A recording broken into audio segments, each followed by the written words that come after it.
Bonjour. Il y a quelques mois, j'ai fait une vidéo sur un disque dur qui fonctionne plus.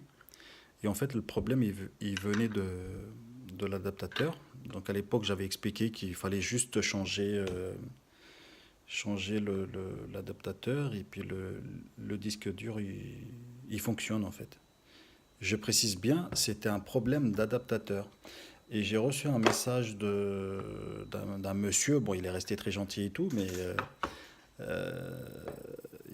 en gros, il me dit si je m'y connais pas, faut pas que je fasse des vidéos pour tromper les gens. Or, la vidéo, c'était tout sauf tromper les gens. C'était justement pour aider les gens. Il y a pas mal de gens qui avaient ce problème-là de la connectique. Donc, il fallait juste enlever l'adaptateur, le remplacer et puis le disque dur, il fonctionne. Après, bien sûr, si le disque dur il n'est pas reconnu par l'ordinateur ou ça ne vient pas de cet adaptateur-là, et là, ça peut venir du disque dur parce qu'il y a une demoiselle qui m'a contacté, pareil, ça n'a pas marché pour elle. Apparemment, elle a essayé l'adaptateur, mais ça n'a pas marché. Après, ça veut dire que le disque dur en lui-même, il est abîmé. Ce qu'il faut faire, mais après, il faut s'y connaître aussi, c'est enlever toutes les vis là que vous voyez, ouvrir le disque dur et regarder ce qui se passe à l'intérieur. Parce que après, c'est peut-être un problème de tête. Parce que vous savez, à l'intérieur, il y a une espèce de disque qui tourne et, et des têtes de lecture. Donc après, ça peut venir de plusieurs choses. Mais moi, la vidéo n'était en aucun cas pour tromper les gens.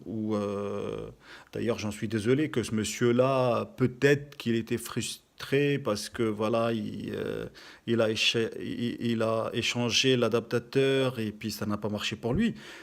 Après, voilà, moi, c'était la vidéo de la dernière fois. C'était pour dire si ça vient de l'adaptateur là, ça ne veut pas dire que le disque dur il est mort.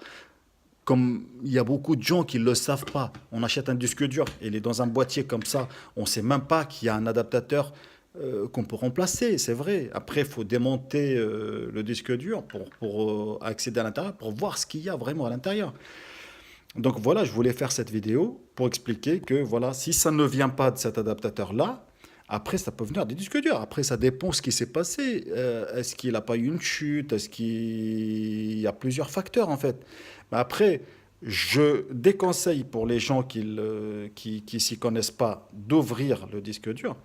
Parce qu'après, bah, même une fois ouvert, qu'est-ce qu'ils vont faire s'ils s'y connaissent pas? Après, comme je vous ai dit, il y a le disque.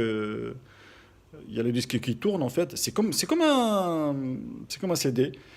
Et vous avez les têtes de lecture. Après, si vous ne vous connaissez pas, je vous conseille d'aller voir un réparateur, enfin quelqu'un qui s'y connaît. Voilà, c'était tout pour moi. C'était juste pour expliquer justement que voilà, je ne voulais absolument tromper personne.